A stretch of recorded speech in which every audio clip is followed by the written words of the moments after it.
Can I just move the off, please?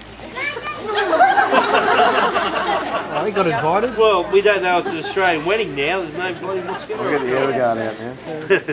Alright, first of all, I'd like to start by saying congratulations. It was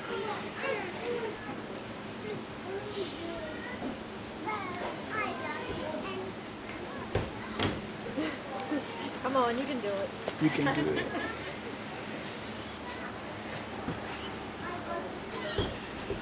I first met Nick when CC asked me to foster for the weekend to celebrate her 30th. Straight away I could see the connection between you two.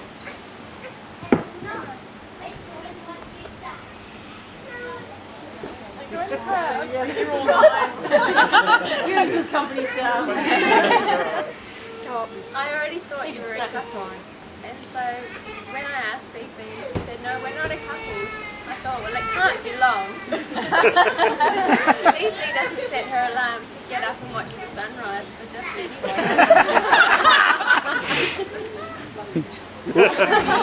Oops. So when Cece told me that they were together, I wasn't surprised. But I was so happy for you both because I could see that you had such a deep friendship, and what better way to start a relationship. And I knew it must be love because after a few beverages at Foster, Cece, Simo and my son Jake decided to bust out their MC hammer. Now it's quite funny to watch a 2-year-old dance to You Can't Touch This. And apparently it's quite endearing on a 30-year-old as well. He gets this big. From the time that these two have been together, I've noticed such a positive change in Cece. She's so happy and content, and she finally has her spark back. Not to mention, her tolerance for shopping is slowly increasing. Slowly. And I never thought I'd be getting advice from you about the best way to apply my makeup.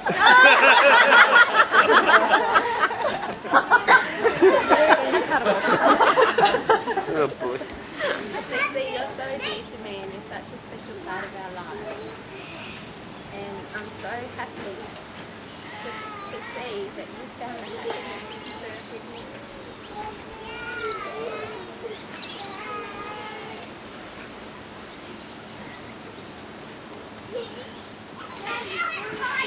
Nick, you have welcomed my family into your life. And we have welcomed you into our hearts. And I really think of you as my sister. Good on you. The relationship you share together is so special. And that's what we're all here to celebrate today. It's so honest and loving, so supportive and caring, and I'm so glad that you found each other. All we can ever ask for the people that we love is that they are happy. When I look at you both, I can see that you are, and I know that will continue.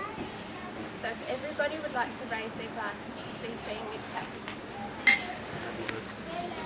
I've got nothing left in there. I've got nothing left in there. It's a hollow gesture. What's up, Brett? Me cry, that's not nice. Of course you're making a bloke cry, that's wrong. You get tears, Toughen up, princess. Bit of sap. I was worried about them crying. What about me? I have to get back up. Come on, back. Toughen up, MC. Come on, Brad. So next we're going to hear from the father of the bride, Barry. On you, Barry. No, Barry. Where's your hat? No crying, Barry. Try and throw up my serious side and be frivolous, but obviously today gives that real impetus to being to reflecting on your daughter growing up and all those things. So please bear with me a little bit while I not so much embarrass Nick, but just remind her of a few things. You might need one for the other hand. But it does seem like just yesterday that little 3-year-old was wriggling off my knee and getting over there and doing her own thing. And doing her own thing was probably a mark of the character of Nick, which we recognised very early. Because I remember at one point in time any two-legged or four-legged animal was a bloody elephant. And we were going across the Haight Plains one time, and you might know that's just barefoot of anything, no trees, no bloody nothing. And all of a sudden we're invited from someone in the back. Missy said, "Look at the elephants over there." And Sue and I looked around, and all we can see were a couple of bloody emus. As I said, any two-legged or four-legged thing were quite wild. Any of God's creatures was a damned elephant. We still don't know why, but anyway, we regressed then from that slightly past toddler to commence school, and we were struck one Monday morning with, I've got to take something estrogen to work, to school. What for? Well, show itself. Yes, estrogen. What's bloody estrogen? Well, Sue and I scratched our bloody head, and I think we searched through the medical cabinet and all those other damn things to look at something estrogen. It was only, I think, a year later we found out it was something interesting. Anyway, this sort of trickery continued for some time, and it progressed into pre-teen times, and we're still sort of planning these things. And I referred to Nikki's not pig-headedness, but stubbornness, but determination, and it came. You'll all remember the, I think the late 70s when Rubik's Cube were all the go, and it was a bit of a challenge to some people. But Nick got to a certain point where the challenge was easily fixed. We tore the colours off and put them around. Did you cheat? Well, it wasn't cheating. It was just made it hard for the poor bugger that do it. Anyway, Nick displayed that determination and ability to handle the challenge. And then so we progressed through school and high school, and eventually we came to Sydney, and a bit like that country girl took to the city like a duck to water. I followed up to Sydney shortly afterwards. I suppose I became very aware soon after that I'd become the bloody Sydney taxi, and was, Dad, can you pick me up from here? In fact, I got to know Sydney by places that Nick, as a uni student, moved to from time to time, from bloody west to, no one here from Petersham, is it? Dodgy Petersham to Lewisham and various others, right all over Sydney, almost to the Shire, and I probably appreciated that aspect to it, but it was also the sort of a taxi picker-upper, get something from the Teppy Tip or take something from the Teppy Tip, because you know that's that was the second-hand furniture place for students back in those days. I think the epitome of that when I had to get rid of a fridge out of a place in Hay Street in Leichhardt.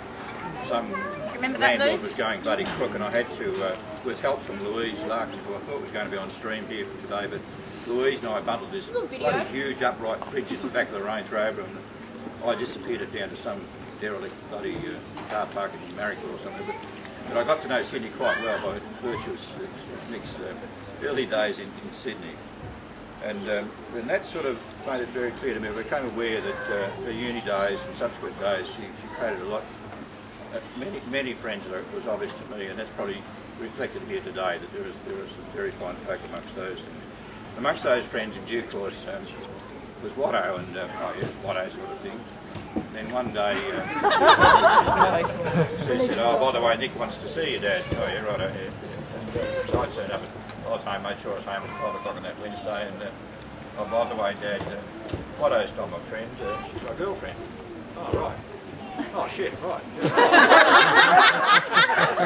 Do we quote him on that? So Sue and I sort of shifted our parameters a little bit, and we covered that. And I soon got to know Watto as a pretty neat person who had those magic old-fashioned qualities, principles and ideals. And I'm still not quite sure about the Parramatta Eagles.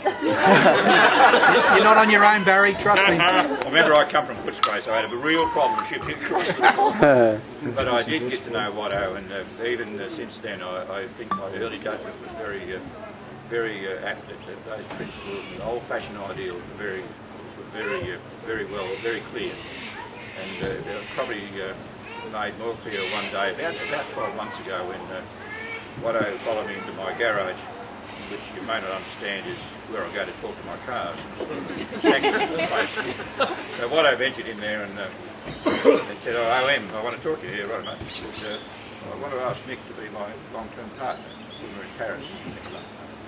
And I realised straight away that my judgment about those real qualities of principles and ideals was very accurate, and I think that's been, well, that night, that occasion led to why we're here tonight. So I compliment, I congratulate, and all those words that make me so glad to be here. I think I should say that Sue and I have embraced one another, and we assure you that we will look out for you and we will look out for Nicky.